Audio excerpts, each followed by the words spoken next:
ولا قوة إلا بالله العلي العظيم. أعوذ بالله من الشيطان الرجيم. بسم الله الرحمن الرحيم. الحمد لله الذي جعل الحمد مفتاحا لذكره وسببا للمزيد من فضله ودليلا على آلائه وعظمته. ثم الصلاة والسلام والتحية والإكرام على خير خلقه وأفضل بريته حافظ سره ومبلغ رسالاته الذي سمي في السماء بأحمد وفي الأرض بأبي القاسم محمد. اللهم صل على محمد وعلى أهل بيته الطيبين الطاهرين المعصومين المظلومين ولعنة الله على أعدائهم أجمعين. أما بعد فقد قال إمامنا السجاد عليه السلام: إذا كان يوم القيامة جمع الله تبارك وتعالى الأولين والآخرين في صعيد واحد ثم ينادي مناد أين الفضل. सलवात पर मोहम्मद वाले मोहम्मद.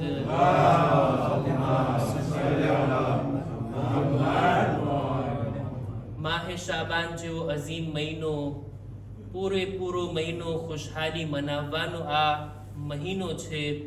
એની અંદર એકથી એક વિલાદતો અને ખુશીની મુનાસિબતો છે. મુસલસલ આપણે આ ત્રીજા દિવસે અહલે બેત અલૈહિસ્સલામના ઘરાનાનું જશ્ન મનાવવા જમા થયા છીએ. આજની પણ આ વિલાદત બા સઆદતની મુબારકબાદ આપ તમામ મુમિનીનની ખિદમતમાં, આપણા મરાજે ઉલમાની ખિદમતમાં અને આપણે બધા સાથે મળીને જમાનાના ઇમામની ખિદમતમાં એક સલવાતના હદિયા વળી મુબારકબાદ પેશ કરીએ.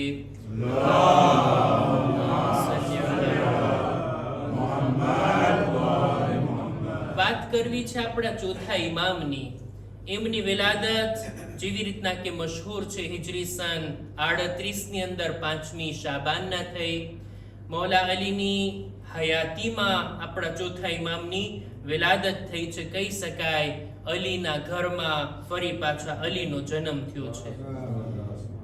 38 હિજરીમાં ઇમામની વિલાદત અને ત્યારબાદ ઇમામની શહાદત થઈ છે, જેવી રીતના મશહૂર છે 25મી મુહર્રમ હિજરી સન 95 ની અંદર. 57 વર્ષની ઇમામની કુલ ઉંમરે મુબારક છે. એમની ઇમામતનો સમયગાળો પણ ઘણો લાંબો હતો. 35 વર્ષ ઇમામની ઇમામતનો સમયગાળો હતો. ઇમામ બિલકુલ જવાન હતા. 22-23 વર્ષની ઉંમર હતી ત્યારે તેઓ કરબલામાં મોજૂદ હતા. હું એક ચોખવટ મારા નાના ભાઈઓ માટે, મારા નૌજવાનો માટે કરી દઉં, અને તે આ કે સામાન્ય રીતે ચોથા ઇમામની જિંદગીનો એક રૂખ પેશ કરવામાં આવે અને એનાથી બને છે એવું કે લાંબા સમય સુધી એક જ ઇમેજ આપણા મગજમાં રહી જાય. દાખલો આપવું જોઈએ. ઘણા વર્ષો પહેલા કોઈએ મારા બાળકોને જોયા હતા. નાના હતા જ્યારે હું તનામાં રેસિડેન્ટ આલિમ હતો. નાના મારા બાળકો હતા. વર્ષો બાદ એ ભાઈ મારી સાથે મુલાકાત કર્યા. કેમ છે તમારા બચ્ચાઓ ને બધું? હજી પણ એના મગજમાં એ જ એજના બચ્ચાઓ હતા. વર્ષો બાદ જોયા તો આ તમારા છોકરાઓ છે, મોટા થઈ ગયા, થોડા નાના રહેશે. તમારી નજરમાં જે હતું એ જ તમે રાખો સાચવીને તો ક્યાંથી કામ આવે? દાખલો એ માટે મેં આપ્યો કે ક્યારેક કોઈને કોઈ હાલતમાં આપણે જોયા હોય, એ જ ઇમેજ આપણા મગજમાં રહી જાય. વર્ષો વીતી જાય. વર્ષો પહેલા કોઈ ઝિયારતમાં ગયું હોય. સદ્દામના ટાઈમમાં ઘણા લોકો ઝિયારતમાં ગયા હતા. ઈ જમાનામાં કોઈ જાય ને અત્યારે કોઈ જાય, કેટલો ફરક છે, કેટલો તફાવત. પણ જો ઈ જમાનામાં કોઈ ઝિયારતમાં ગયું હોય ને અત્યારે કોઈ જાય અને એને ભલામણ કરે કે ફલાણી ગલીમાં આ ચીજ મળે છે, એ ગલી પણ અત્યારે ના હોય, એ બજાર પણ અત્યારે ના હોય. દિલ્હે ઝૈનબિયા ઉપર મેં જોયું તો કફન મળતા હતા, મોહર અને ખાકે શફા મળતું હતું, ત્યાંથી તબરુકન લેતા હતા. અત્યારે તો આખું બદલી ગયું છે. બહેરહાલ એક જાતની ઇમેજ આપણે રાખ્યા હોય એ રહી જાય વર્ષો સુધી. ચોથા ઇમામ માટે, આ બધા દાખલા માટે આપું છું કે ચોથા ઇમામ માટે મસાઈબની રિવાયતમાં આપણે ફક્ત સાંભળ્યા છીએ કે ઇમામે બીમાર, હમારા બીમાર ઇમામ. ઇમામની 57 વર્ષની ઉંમર હતી, આખી 57 વર્ષની જિંદગી. શું ઇમામ આખી ઉંમર બીમાર હતા? સવાલ. 35 વર્ષ ઇમામની ઇમામતની આ મુદ્દત હતી, હિજરી સન 61 થી લઈને 95 સુધી. શું ઇમામ બીમાર જ હતા? ના, ઇમામ અમુક દિવસો માટે બીમાર હતા, અમુક સમય માટે બીમાર હતા, અને એ બીમારી પણ અલ્લાહની મસલહત હતી. ઇમામતને બાકી રાખવી હતી, ઇમામની હિફાજત હતી, ઇમામ પર જિહાદ સાકિત થઈ જાય, ઇમામ પર જવાબદારી ના આવે જંગની, એ માટે ખુદાની મસલહતથી ઇમામ બીમાર હતા. પણ બાકી આખી જિંદગી ઇમામે કેટલા કામો કર્યા છે. ઇમામની જિંદગીના બીજા રૂખને પણ જોવો જોઈએ.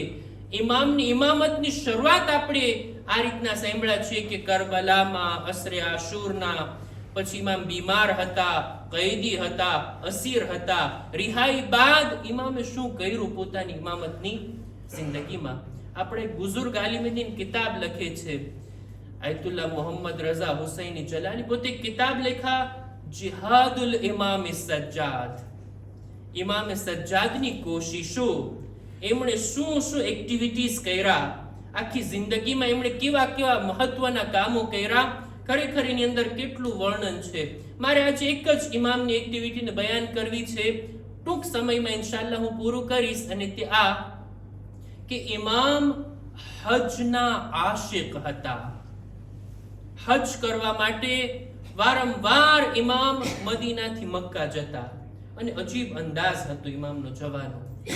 ઇમામ હજ માટે એવા કાફલાની પસંદગી કરતા કે જેમાં ઇમામને કોઈ ઓળખતા ના હોય, ઇમામને કોઈ જોયા ના હોય, ઇમામનો ચહેરો કોઈ જાણતા ના હોય, એવા લોકોની સાથે ઇમામ શામિલ થઈ જતા. એનું પણ કારણ હતું, જો ઇમામને કોઈ ઓળખતું ના હોય, ઇમામને ચહેરાથી કોઈ જાણતું ના હોય, ઇમામને સામાન્ય માણસ ગણી લેશે, અને ઇમામ આ મોકાનો ફાયદો ઉઠાવતા અને હાજીઓની ખિદમત કરતા.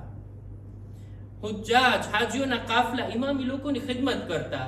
એમનો સામાન ઉપાડવામાં, કોઈને રસ્તો બતાવવામાં, જમવાનું પકાવવામાં કેટલી ખિદમતો કરતા. અને ઇમામનો આ તરીકો હતો. એક વખત એવું થયું, કાફલામાં એક માણસ બહારથી આવ્યો, એણે જોયું કે ઇમામ આ કાફલામાં ખિદમતો પણ કરે છે અને લોકો એમનાથી ખિદમત પણ લે છે. જઈને તરત એલાન કરી દે છે, તમને ખબર છે આ કોણ છે? આ ફરઝંદે રસૂલ છે, આ ફરઝંદે ઇમામે હુસૈન અલી ઇબ્નુલ હુસૈન ઝૈનુલ આબિદીન છે.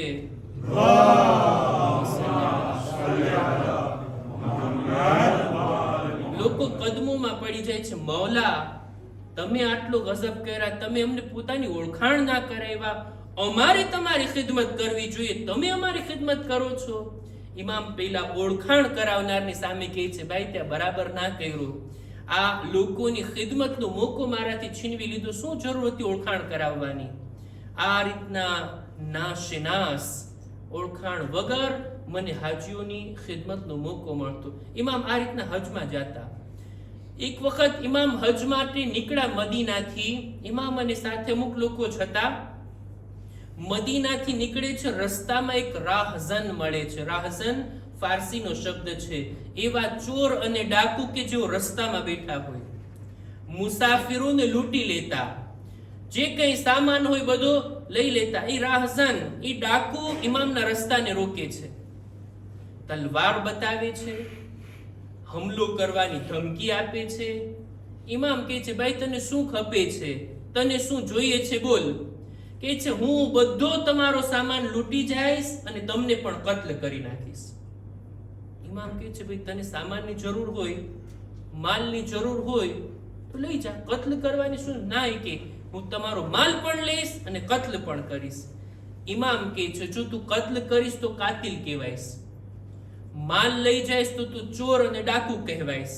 એક કામ કરીએ આપણે. ઇમામ જો હાદી છે, હિદાયત કરનાર છે, સામેવાળાને પણ સુધારવા માટે ઇમામ કેવી રીતના એને ઓફર આપે છે કે છે કામ કર, મારી પાસે જેટલો માલ છે આપણે અડધો અડધો કરીએ. અડધો માલ હું રાખું, અડધો તું તારા માટે હલાલ રાજી ખુશીથી તને આપું છું. નહીં તું ચોર કહેવાઈશ કે ન તો તું કાતિલ કહેવાઈશ. આટલું લઈને ચાલ્યો જા. ઓલો કહે છે ના, મારે અડધો નથી જોતો, મારે તો બધો જોઈએ છે. ઇમામ કહે છે તો એક કામ કર, થોડુંક અમારી પાસે રહેવા દે, અમે મક્કા સુધી પહોંચી જઈએ, અમારી આટલી લાંબી સફર છે. કે છે ના, હું બધું લૂંટી લઈશ અને તમને કત્લ કરીશ. ઇમામ એને ખુદાની યાદ અપાવે છે. ફઅૈના રબ્બુક, ખુદા ક્યાં છે? તું આટલો બેરહેમ થઈ ગયો છે, આટલો સખ્ત દિલવાળો થઈ ગયો છે, ખુદાની તને પરવા નથી. આ માણસ ગુસ્તાખ પણ હતો. જો અમુક લોકો એવા બેઅદબ હોય, એવા ગુસ્તાખ હોય, એવા શબ્દો કાઢી નાખતા હોય, નાઉઝુબિલ્લાહ કહે છે ખુદાની નીંદર આવી ગઈ છે, ખુદા સૂતો છે, ખુદા ગાફિલ છે. આ મોકા ઉપર કે જ્યાં તમે વિચાર તો કરો, રસ્તામાં સફરમાં કોઈ મદદ વાળું નથી, સામે વાળો કત્લ કરવાનો ઈરાદો રાખે છે, લૂંટવાનો ઈરાદો રાખે છે. આ મોકા ઉપર ખુદા પાસેથી ઇમામે મદદ માંગી, ખુદાની મદદ માંગી, મદદ માટે હાથ ઉઠાવ્યા. અચાનક શું જોયું? જંગલમાંથી બે શેર આવે છે. આવીને ઇમામના કાફલા તરફ નહીં, ઓલા ડાકુની તરફ હુમલો કરે છે, એને ફાડી નાખે છે ને લઈ જાય છે પોતાની સાથે. ઇમામ આ મોકા ઉપર કહે છે ખુદા હરગિઝ ગાફિલ નથી, ખુદા હંમેશા પોતાના બંદાઓનો ખ્યાલ રાખે છે. આ ગાફિલ હતો, એમ સમજતો હતો કે ખુદા મને કઈ નહીં કરી શકે. નહીં, ખુદાએ આ રીતના ઇમામની મદદ કરી. ઇમામ હજમાં તશરીફ લઈ ગયા. ઇમામની હજનો એક બનાવ, ઇમામ હજમાં ગયા, ઇમામ તવાફ કરતા હતા, ઇમામ ઇહરામ પહેર્યા, ઇમામ હરમની અંદર સફા અને મરવાની દરમિયાન સહી કરતા હતા. એક વર્ષે હશામ ઇબ્ન અબ્દુલ મલિક, બની ઉમૈયાનો 10મો ખલીફા, ઈ પણ હજમાં આવે છે. હજમાં ઈ આવ્યો, શામથી આવે છે. હજની અંદર એટલી ભીડ હતી, એટલી ગળદી હતી કે બરાબર તવાફ નહોતો કરી શકતો. એને ખાને કાબાને ચૂમવું હતું, હજરે અસ્વદને ચૂમવું હતું, એની વારી જ નહોતી આવતી. ધક્કા મુક્કીમાં કોઈને રસ્તોય નહોતું આપતું, કોઈનો ehtiram નહોતું કરતું. આ મોકા ઉપર એક ઊંચી જગ્યા પર એને બેસાડવામાં આવ્યો. તમે બેઠા બેઠા બધું જુઓ. હશામ ઊંચી જગ્યા પર બેસી અને જોયે છે કે લોકો તવાફ કરી રહ્યા છે, હજના અરકાન અંજામ આપી રહ્યા છે. આ મોકા ઉપર અચાનક શું જોયું? આપણા ચોથા ઇમામ સૈયદુસ સાજિદીન ઇમામ ઝૈનુલ આબિદીન અલૈહિસ્સલામ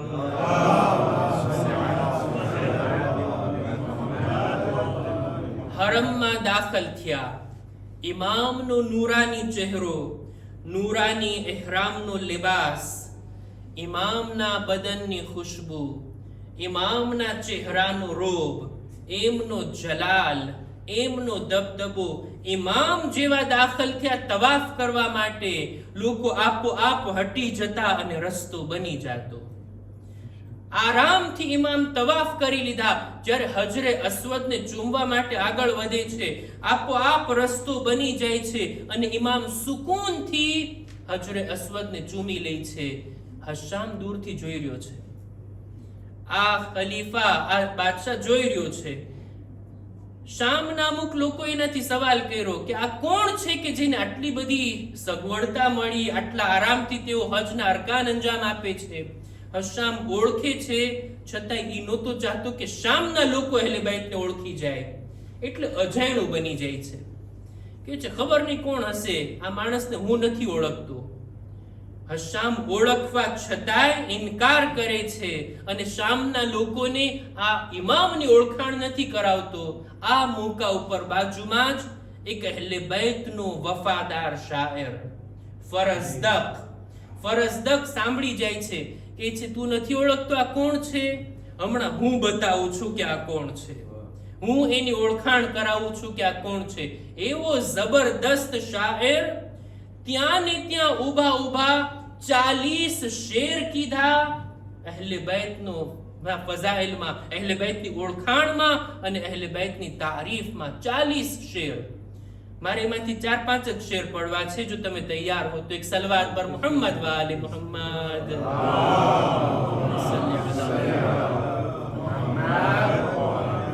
ફરજ કે અરબીમાં શેર કીધા હતા તો એ અરબી શેર પડું. મોલાના ઉર્દુમાં એમને સમજવામાં મહેનત પડે છે. તમારા ઉર્દુ શેર પણ બરાબર નથી સમજાતા. ચાલો ને આપણે ગુજરાતીમાં જ એનો તર્જુમો બયાન કરો. એટલી સારી વાતો એને અરબીમાં કીધી છે અને તર્જુમો પણ આપણે વાંચશું ને તો પણ આપણને લુત્ફ આવશે. ફરજદક હશામના સામે શામી લોકોને આપણા ચોથા ઇમામને ઓળખાણ કરાવે છે કે તું નથી જાણતો કે આ કોણ છે? આ ઈ મર્દ છે કે જેના નકશે કદમને, એમના પગના નિશાનને આ મક્કાની સરજમીન ઓળખે છે. આ ઈ હસ્તી છે કે ખાને કાબા પણ એને ઓળખે છે. હરમ અને હરમની બહારની જમીન પણ આ હસ્તીથી અજાણ નથી. બધા એને ઓળખે છે. અલ્લાહના બહેતરીન બંદાઓના ફરજંદ છે આ હસ્તી અને આ એવા પાક પરહેઝગાર અને પાકીઝા ઇન્સાન છે કે અલ્લાહની નિશાની કોઈને જોવી હોય તો આ હસ્તી તરફ પોતાની નજર ઉઠાવી લે.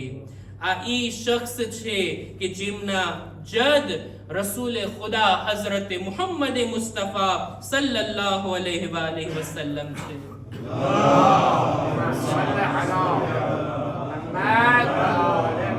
કે ખુદાવંદ આલમ એમના ઉપર હંમેશા દુરૂદો સલામ મોકલતો રહે છે. આ ઈ હસ્તી છે કે આ રૂકન, આ હજરે અસ્વદ કે જેને ચૂમવા માટે તેઓ આગળ વધ્યા છે. જો આ હજરે અસ્વદ જિંદા હોત ને તો પોતે પગમાં પડીને ઇમામના કદમોને ચૂમી લેત. જો બેજાન ના હોત તો ઈ પોતે આગળ વધીને ઇમામના કદમ ચૂમતે. આનું નામ અલી છે. આ રસૂલના ફરજંદ છે. આ ઈ હસ્તી છે કે જેનું ખાનદાન લોકોને ગુમરાહીથી નજાત આપીને હિદાયત કરનાર છે. આ ઈ હસ્તી છે કે જેમના ચાચા જાફર તૈયાર, જેમના ચાચા હમઝા સૈયદ શુહદા છે. આ ઈ હસ્તી છે, આ એમની ઔલાદ છે કે જે બિન્તે રસૂલ હઝરત ફાતિમતુ ઝહરા અલૈહા સલામ છે.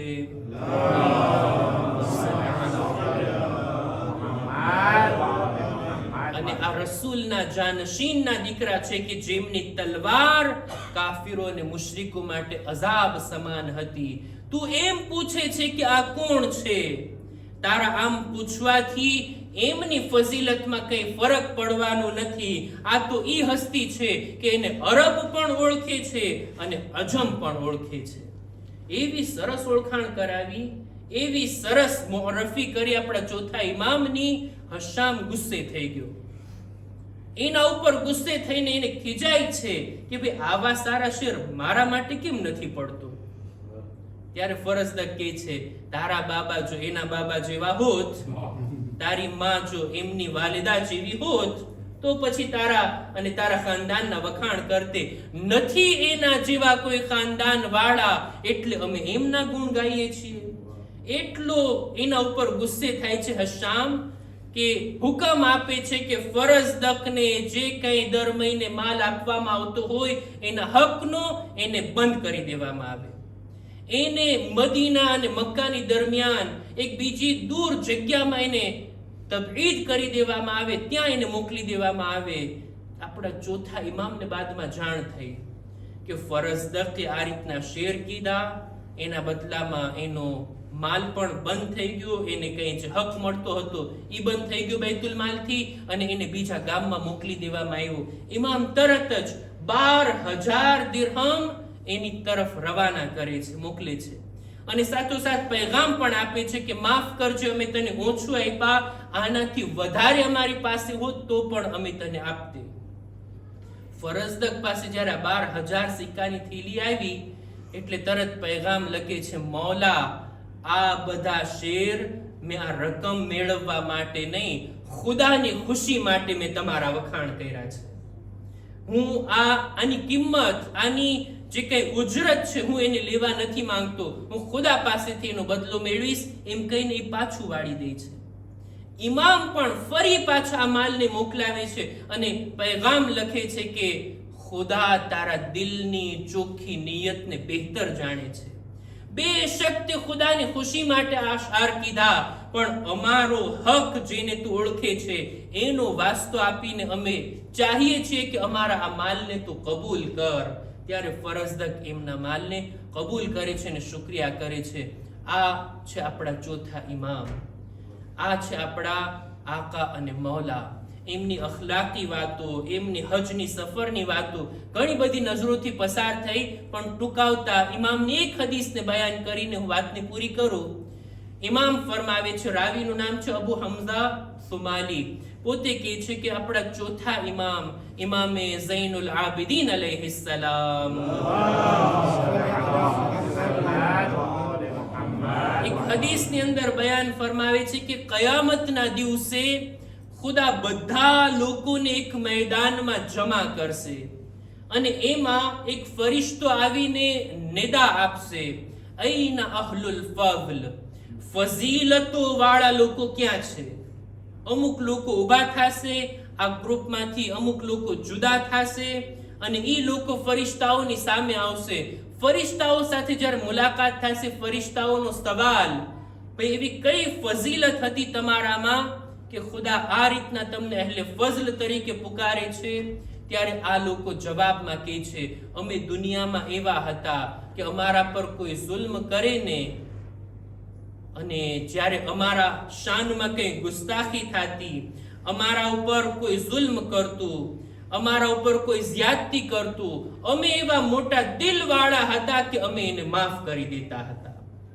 દુનિયાની અંદર જ્યારે અમને મદદની જરૂર હોતી, અમને કોઈ ના આપતું, અમને કોઈ મહેરૂમ કરતું, પણ જ્યારે એને મદદની જરૂર પડતી અમે બદલો ના લેતા, બલકે અમે એને અતા કરતા. દુનિયાની અંદર અમે સિલે રહેમ કરવા વાળા હતા.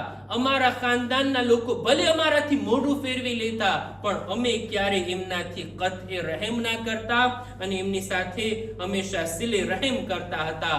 જ્યારે આ ત્રણ ફઝીલતોને સાંભળે છે ત્યારે મલાઈકા કહે છે, બેશક આ બહેતરીન ફઝીલતો છે અને ખુદા એના કારણે તમને જન્નતમાં દાખલ કરશે. એક સલવાત પર મુહમ્મદ વાલે મુહમ્મદ.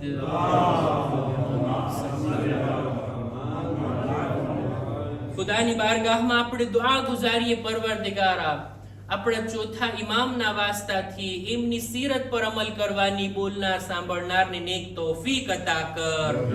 દુનિયામાં એમની ઝિયારત, આખિરતમાં એમની શફાઅત નસીબ કર. ખુદાયા ચોથા ઇમામના વાસ્તાથી દરેક મુમિનીન મુમિનાતની નેક હાજાતને પૂરી ફરમા. જો બીમાર છે શફા અને તંદુરસ્તી અતા કર. પરવરદિગારા દરેક મુમિનીન મુમિનાતની જાન, માલ, ઇઝ્ઝત, આબરૂની હિફાઝત ફરમા. ઝમાનાના ઇમામના ઝુહૂરમાં તાજીલ ફરમા. અમારો શુમાર એમના સાથીઓમાં કર.